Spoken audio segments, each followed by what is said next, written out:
I am 7 months in to recovering from the worst relationship of my life. If you can see on my face, I have red skin. What you can't see is are my swollen eyelids and blisters from eczema. Because every time I cry, if I cry a lot, my face gets horribly inflamed. I guess alerting people in my life to the truth that although I'm on the path of healing, there is still a lot of pain. I'm not a doctor.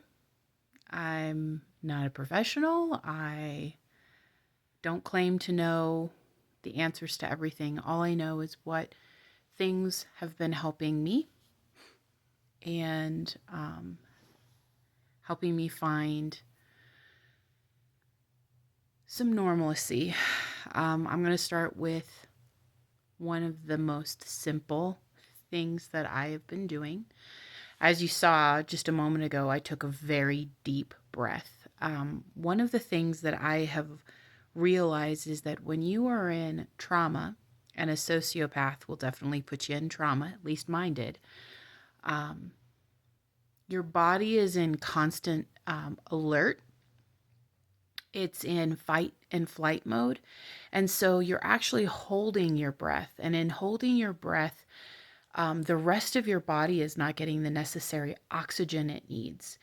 And so your neck muscles clench up, but more importantly, your lower back muscles end up getting very tight. And then what I have found is that my hips start to hurt and my knee starts to hurt as well. And so I've been getting consistent shiatsu, deep tissue massage like once a month just to keep myself from being in sort of hunched over pain. So, deep breath. My first recommendation, pause. My first recommendation is to say, please don't be ashamed of yourself or blame yourself. No person willingly, knowingly signs up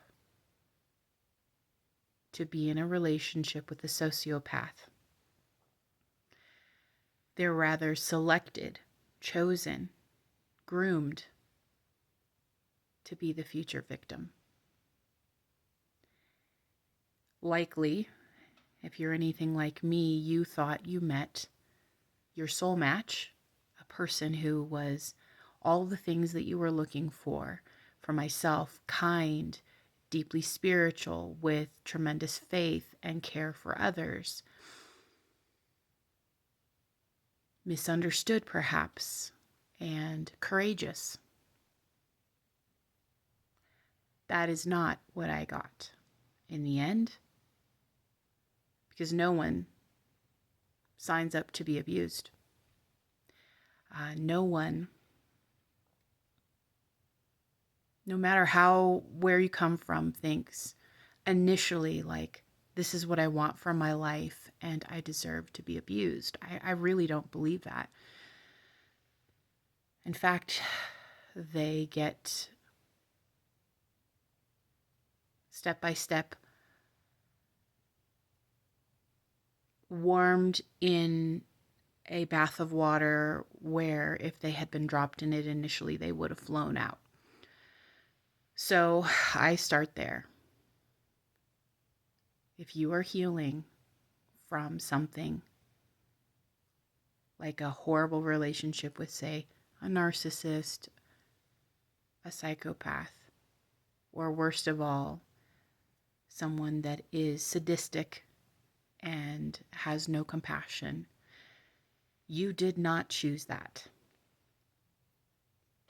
And there isn't something wrong in you that person found you. It's usually the kindness, the warmth, the gregariousness, the compassion the giving nature that you possess that made them say, aha, this is such a kind, wonderful person. I can get all of my needs met by them. Now for the tip to help with the stress and the trauma. I do love neuroscience. I do listen to podcasts. I do listen to things. And there are various breathing techniques. Many people talk about the 4-4-4, 4 breaths in, holding that breath for 4, and then breathing out for 4 and holding it for 4. That's called the box. I like that. It works well. I have a more complicated breathing pattern that I find to work a little bit better.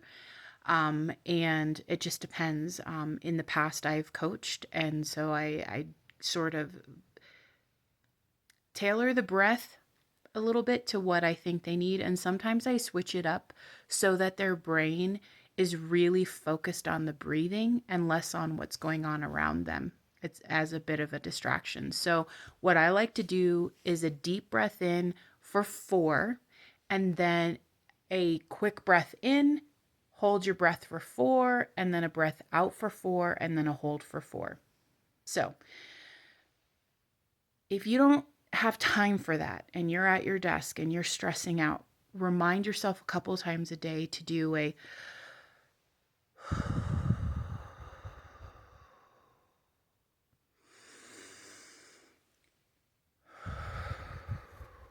tell your body to send oxygen to your muscles, relaxing your back, your shoulders.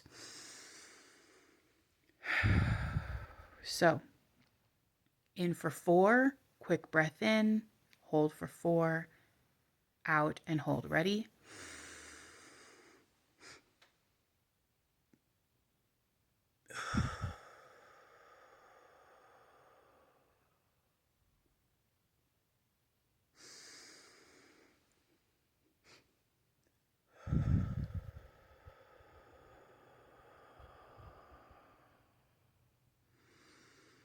I'm already feeling a loosening in my shoulder blades, my neck. And what I heard someone say is that quick breath in when you couldn't take any more oxygen in resets your brain. It's like a restart button, and it can turn off the anxiety. So that's my tip. Sorry that this is a long video. And yes, my skin itches. Oh my gosh, does it itch? It's driving me crazy to have eczema. I'm not wearing makeup because I want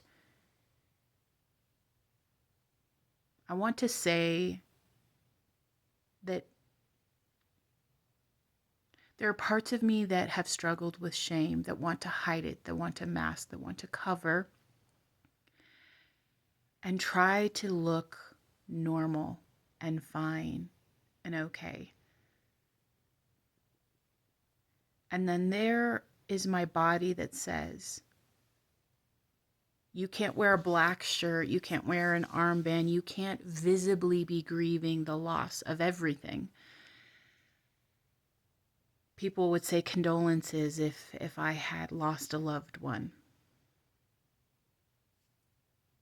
I did lose a person that I loved, and I lost an idea of love. Sorry. And I'm